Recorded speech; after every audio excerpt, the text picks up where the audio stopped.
जैसे भी जिक्र आया था बोल दिया तुम में से एक जमात ऐसा होनी चाहिए जो बुराई का हुक्म करे, बुराई से रोके। तो कितने लोगों पे, मतलब कितने एरिया में अप्लाई होगा वो, कितने पूरी उम्मत में, कि एक शहर में, एक मोहल्ले में, कि इनका सवाल यह है कि तुम में एक जमात ऐसी हो जो लोगों को बुराई से रोके और अच्छाई की तलकीन करे। आपका सवाल यह हो कितने लोगों में? मतलब ये तो हर गिरोह के ऊपर ये फर्ज है, क्योंकि उससे आगे आयत में बात कही अल्लाह ने सूरह आल इमरान में कि तुम्हें बेहतरीन उम्मत बना के भेजा गया क्योंकि तुम लोगों को बुराई से रोकते हो, अच्छाई की तलकीन करते हो। तो ये तो एक फर्ज पे फर्ज करार दे दिया गया। ये फर्ज ऐन है, बुराई से रोकना, अच्छाई की तलकीन करना। लेकिन आप ये देखिए कि अल्लाह इंसाफ वाला है, तो वो आपसे आपके एरिया का हिसाब लेगा। आप सबसे पहले आपको अपने घर वालों को, उसके बाद आपको अपने रिश्तेदारों में, खानदान वालों में, उसके बाद फिर मोहल्ले वाले, उसके बाद फिर शहर वाले। इस तरह से आपकी इस्तात के मुताबिक आपकी सलाहियत, आपके ताल्लुक, आपका पैसा, आपका माहौल, वो सारा कुछ गेन करेगा और उसी हिसाब से आपसे हिसाब लिया जाएगा कि आप इसमें पूरे उतर रहे नहीं उतर रहे। ऐसा नहीं हो सकता कि आप यहाँ रह रहे हैं, आपसे ऑस्ट्रेलिया के लोगों की बुराई से क्यों नहीं रोका उसका पूछा जाए, ये नहीं मुमकिन है। अल्लाह 10 रुपये देगा तो 10 ही रुपये का हिसाब आपसे लेगा। सवाल है क्या हिजाब का हुक्म कुरान में है? इनका सवाल यह है कि क्या हिजाब का हुक्म कुरान में है? बिल्कुल है भाई। आप सूरह अहज़ाब 59 नंबर आयत पढ़ो, उसमें अल्लाह रब्बुल इज़्ज़त ने कहा कि नबी अपनी घर की औरतों, अपनी बहू बेटियों और सब मुसलमान औरतों से कह दो कि अपने ऊपर ओढ़नी डाल लिया करें जब वो निकले, ताकि वो पहचानी जाए, वो सताई न जाए। सूरह नूर में भी आप 31 नंबर आयत पढ़ो, उसमें भी ओढ़नी डालने होगा। इन आयतों से तो बल्कि चेहरे का पर्दा भी मिलता है। ऐसी ओढ़नी के आप, मकसद यह है पहचाने जाने का कि ये मुसलमान औरतें हैं, शरीफ औरतें हैं, इन्हें सताया न जाए, इन्हें छेड़ा न जाए, ये नेक लड़कियां हैं, नेक औरतें हैं। हालांकि एक हदीस पाक में हुजूर ने फरमाया कि हाथ और चेहरे का पर्दा नहीं है इस्लाम में। लेकिन ये जो आयतें मैं आपको बता रहा हूँ, आप जाके सूरह अहज़ाब पढ़ें तो उसमें आपको ये लगेगा कि जिस खित्ते में, जिस मुआशरे में हम रह रहे हैं, यहाँ चेहरे का भी पर्दा होना है औरतों का, क्योंकि जाहिल लोग हैं, फफ्तिये कसते हैं। दूसरी बात यह है कि औरत की तो एक कदम में अल्लाह रब्बुल इज़्ज़त ने मर्द के लिए अट्रैक्शन रखा और शुरुआत चेहरे ही से। तो आजकल तो बहुत अच्छा मौका है, हम अपनी बहनों को, बेटियों को ये बात समझाएं कि बेटे मास्क लगा लो, उसी से चेहरा ढक जाए। तो ये तो बहुत अच्छा मौका है इस टाइम लड़कियों के लिए भी, जो लोग चेहरे नहीं ढकते तो उन्हें प्यार से, मोहब्बत से बिठा के अपनी बच्चियों को ये बात समझाई जाए। मतलब बहुत ज़्यादा सख्ती तो नहीं करनी कि वो बागी हो जाए अल्लाह रसूल के या आपके, लेकिन कम से कम उन्हें प्यार से बात बताते रहे, इन आयतों का हवाला देते रहे। हालांकि बहुत ज़्यादा एडवांस लोग हो गए आजकल, पर्दे की तो बात ही ख़त्म होती चली जा रही।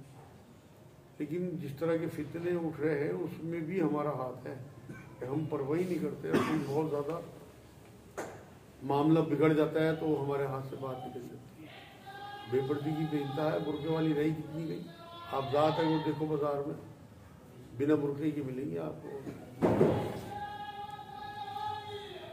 एक सवाल यह है क्या सऊदी में सलमान खान का शो होना चाहिए था? इनका सवाल यह है कि सऊदी में सलमान खान का शो होना चाहिए था जी। मेरे हिसाब से तो बहुत पाक जगह है, तो वहाँ तो इस तरह की खुराफात होनी नहीं चाहिए, एहतियात करनी चाहिए। सलमान खान को खुद भी, हालांकि वो इस तरह की उनकी हरकतें हैं, वो मोमिनों में तो नहीं आते हैं। इस तरह मैंने सुना वो पूजा वूजा भी कर लेते हैं, तो लेकिन उन्हें कम से कम अगर वो इस शो को मना करने से इनकार कर देता तो शायद अल्लाह रब्बुल इज़्ज़त उसके कुछ गुनाह माफ़ कर देता है या आखिरत में उसके लिए तोशा बन जाता। मैंने मुफ्ती तारिक मसूद साहब का बयान पढ़ा था, इस बारे में यही सुना था कि वो भी यही कह रहे थे कि उसे करना नहीं चाहिए था। कम से कम अगर वो इस काम को मना कर देता तो शायद अल्लाह उसकी इसी अदा को, क्योंकि अल्लाह तो नुक्ता नवाज है, शायद इसी बात पर उसकी बख्शिश कर देता अल्लाह। मेरे हिसाब से तो ठीक नहीं हुआ कि उस पाक जगह पे इस तरह से नंगी औरतें नाचना। इतनी एहतियात तो वहाँ के एडमिनिस्ट्रेशन को भी करनी चाहिए और सलमान खान को भी करनी चाहिए। फर्ज़ किफ़ाया कौन कौन से काम है? बहुत सारे काम है फर्ज़ किफ़ाया, कुछ का तो मुझे पता है, बाकी तो हदीसों से मिला है, इस तरह तो याद तो नहीं रहते। जैसे आप एतकाफ़ है उसे फ़र्ज़ किफ़ाया समझे आप, जैसे जनाजे की नमाज़ पढ़ना है वो भी फ़र्ज़ किफ़ाया। इस तरह के बहुत सारे काम हैं कि अगर चंद लोग भी कर दें तो पूरी बस्ती की तरफ से वो फर्ज अदा हो जाता है। एक ये था कि जो मतलब तुम इतनी ताकत रखते हो तो बुराई को ताकत से रोक दो, और जबान से रोक सकते जबान से, और नहीं तो कम से कम दिल से अगर इतनी ताकत रखते थे, ताकत से नहीं रोका, जबान का इस्तेमाल किया, या जबान से रोक सकते थे सिर्फ दिल में बुरा जाना जो मतलब कर सकते थे ओके, तो क्या हम इसमें गुनाहगार? आप बताओ। बात आती तो यही है। अगर आप अपने घर में हैं और आप अपने घर वालों को हाथ से रोक सकते हो, नहीं मानते हो आपकी जबान से, हाथ से रोकने हो, हमें नहीं रोकोगे तो पकड़ में आओगे। अल्लाह ने ये बुराई को हाथ से क्यों रोका?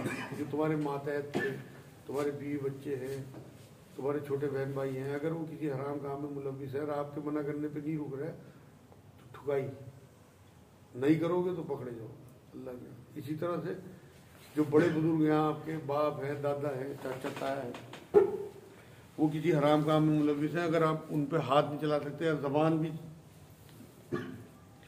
जबान से भी मना नहीं कर रहे तो आप पकड़े जाएंगे अल्लाह के यहाँ।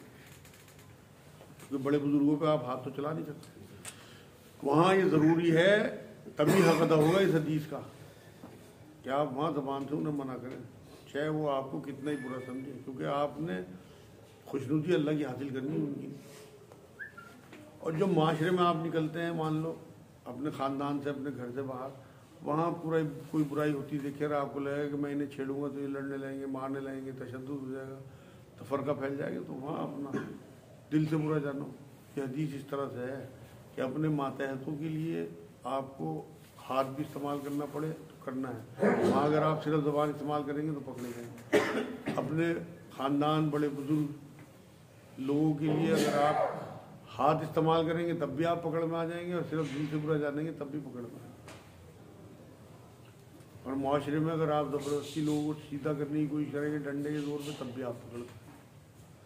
अगर आप हाकिम हैं, हुकूमत आपके हाथ में, फिर तो आपको डंडे के जोर पे सबको ही सीधा करना है, तो ना आप पकड़ में आ जाओ।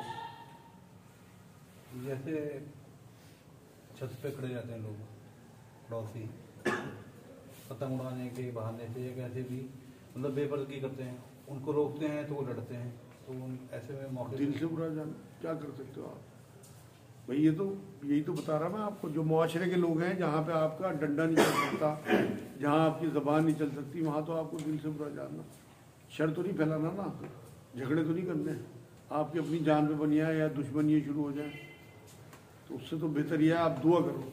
उसमें हथियार यह है, कुरान ये कहता है मदद चाहो अल्लाह की, सलात मतलब नमाज से और सब्र से, सब्र करो और नफिल पढ़ के अल्लाह से दुआ करो। सूरह बकरा 45 नंबर आया था। क्या लौंडी का तस्वुर आज भी है? हाँ, लौंडियों का जिक्र है कुरान में, और आज तो कोई इस तरह का तस्वुर नहीं है, लेकिन ख़त्म नहीं किया अल्लाह ने इसे। आगे ऐसा ज़माना होता, असल में पहले तो लौंडी का आप तफसील समझ लो। लौंडी उसे कहते थे जो बैतुल माल में चीज़ें आती थी ना, जब जंग होती थी, माल गनीमत आता था, उसमें गुलाम भी आते थे, बच्चे भी आते थे, औरतें भी आती थी, माल भी आता था, अनाज, बर्तन, हर चीज़ आती, फिर वो बढ़ती थी। तो लौंडी उन्हें कहा जाता था, चाहे कितनी अमीर घराने की हो, कितने बड़े कबीलों की हो, जो माल गनीमत में आ गई वो लौंडी थी, और फिर हुकूमत की तरफ से उन्हें बांटा जाता था, और वो एक बीवी का ही दर्जा रखती थी।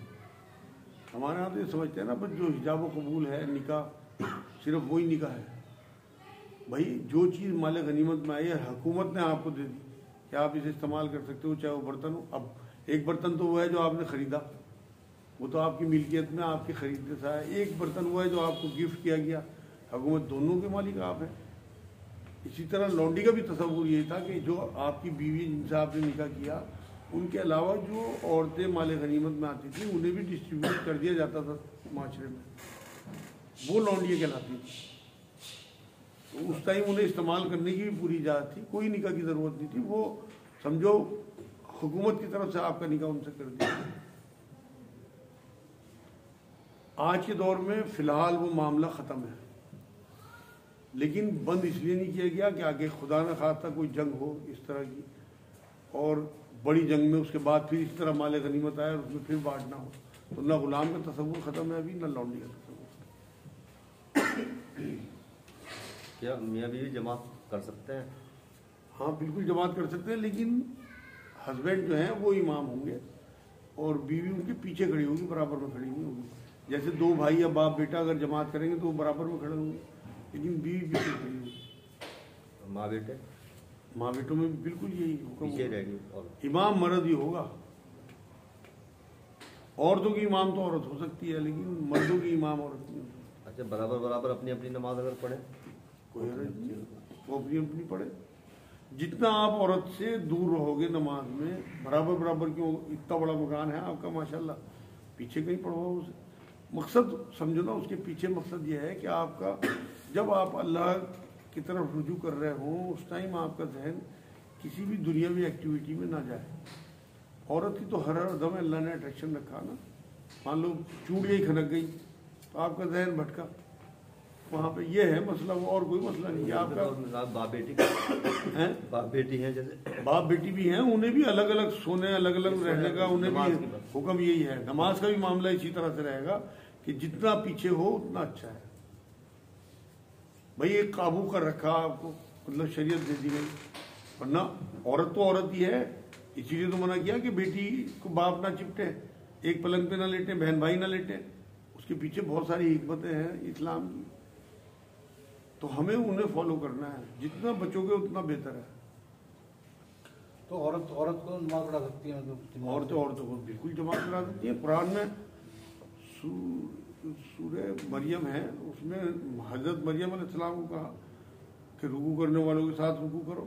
इशारा है मतलब इस बात का कि जमात होनी चाहिए औरतों की, किरात वगैरह सब होगी। बिल्कुल होगी, फिर तो ये भी है कि घर में जो मस्तूरात हैं वो अपनी जमात कर सकते करनी हैं। चाहिए। बल्कि तरावी पढ़ती हैं बहुत सारे इलाकों में, अहले हदीस की औरतें तो बहुत करती हैं, जमात भी होती है और जमात से तरावी पढ़ी जाती है, क्योंकि हिफ्ज करती हैं बहुत औरतें, मेहराब भी सुनाती है। नहीं, ये तो मना किया हो ना रसूलुल्लाह ने। अगर कोई हदीस इस तरह की आ जाए ना सामने कि हुजूर ने मना किया, तब तो उस काम से रुकना है, अदरवाइज ऑप्शनल है, सब नफली इबादत है।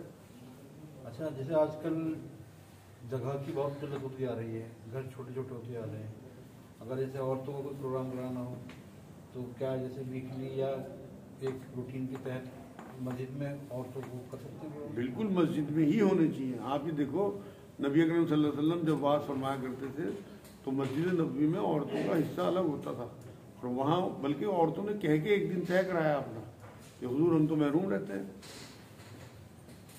एक वाक़या मिलता है। फिर हुजूर ने उनका दिन तय किया और फिर वहाँ उन्हें नसीहतें करते थे। तो बिल्कुल औरतों के लिए होनी चाहिए, मस्जिद में जगह होनी चाहिए। और बहुत सारी मस्जिदें हैं मेरी नज़र में ऐसी यहाँ भी, मगर मैं इसलिए खामोश जाता हूँ कि उन्हें ना बंद करा दें लोग। यहाँ टोली की एक मस्जिद है, उसमें तफसीर होती है कुरान की, औरतें होती है बहुत इकट्ठी, लक्की गेट एक मीनारा मस्जिद भी होती है। हाँ, तफसीर तक ही जो है महदूद रहेगा मामला। और क्या चाहते हो? जमात कुछ और तफसीर के अलावा से कुछ और कभी कुछ और प्रोग्राम हो कुछ होता ही नहीं यहाँ।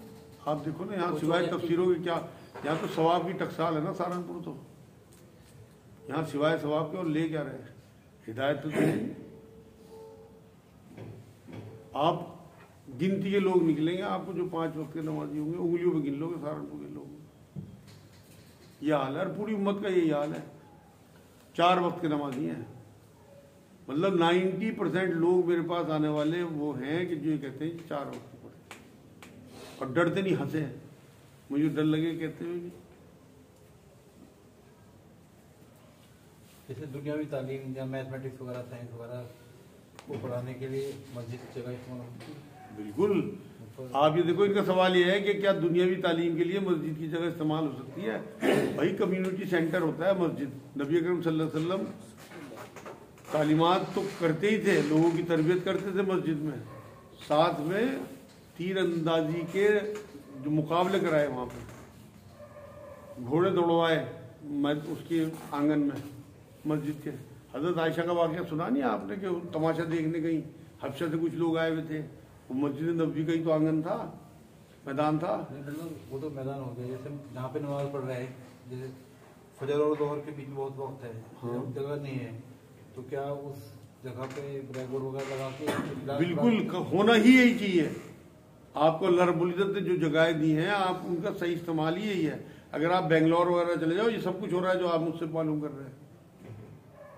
आप नेट पे चेक कर लो, ऐसी मस्जिदें हैं जहाँ ये सब कुछ काम हो रहा है, अस्पताल खुले हुए हैं, गैर मुस्लिम भी आते हैं, ऐसा नहीं है कि सिर्फ मुसलमान हैं। यहाँ तो कहीं ऐसा नहीं, इस एरिया में तो यहाँ तो असल में हम बहुत ज़्यादा जिस जोर में है ना, वो मदरसों का जोर ज़्यादा है यहाँ, उनसे बाहर नहीं निकल पाते हैं। इसके लिए तो एजुकेशन चाहिए, वो हायर एजुकेशन उन्हें मिली हुई है और वो लोग समझते हैं कि मस्जिदों का क्या रोल माशरे में होना चाहिए। आप केरल चले जाओ, मस्जिदों का हाल देखो, ऐसी ऐसी हसीन मस्जिदें, उनकी एक्टिविटीज़ देखो, वहीं से वजीफे बंधे हुए हैं औरतों के, वहीं से बच्चों के वजीफे बंधे हुए हैं, कौन मोहल्ले में कौन कौन बच्चा पढ़ रहा है, उन्हें क्या देना है, वहीं से अवार्ड फंक्शन होते हैं, वहीं से उन्हें अवार्ड मिलता है। मैं खुद गया केरल, मैंने खुद देखी ये चीज़ें। यहाँ क्या, यहाँ तो मस्जिद को 2 मिनट पहले जाओ आप तो मस्जिद खाली होती है जमात से, 2 मिनट में मस्जिद भरेगी और जमात के बाद 2 या 4 मिनट में सब खाली। यहाँ दिल नहीं लगता मस्जिदों में। हुजूर ने फरमाया मोमिन मस्जिद में ऐसा है जैसे पानी में मछली, यहाँ दिल ही नहीं लगता। और फिर मस्जिद ऐसी गंदी, यहाँ आप सफ़ेद कपड़े पहन के चले जाओ, घुटने आपके काले मिलेंगे। किनारे पे दरवाजों पे लैट्रिने बना दी, वहाँ से बदबू में घुसो आप। वो जो वजू खाने हैं उनसे ऐसी ऐसी आवाज़ आवेंगी, बलगम की, थूकने की, खांसने की, उल्टी आने को। शरीफ आदमी मस्जिद, अगर मेरे आका का हुक्म ना हो मैं तो मस्जिद में घुसूँ भी ना, सच्ची बात है, जैसी मस्जिद है। लेकिन हुजूर का हुक्म है जमात का, तो इसलिए जाना पड़ता है। अगर ये मस्जिदें हैं कोई, ये अल्लाह की मस्जिदें थोड़ी हैं, तो मसलकों की और मुतवलियों की मस्जिद है। कुरान ने यूँ कहा कि मस्जिदों के मुतवली मुत्तकी होने चाहिए, तकवे वाले।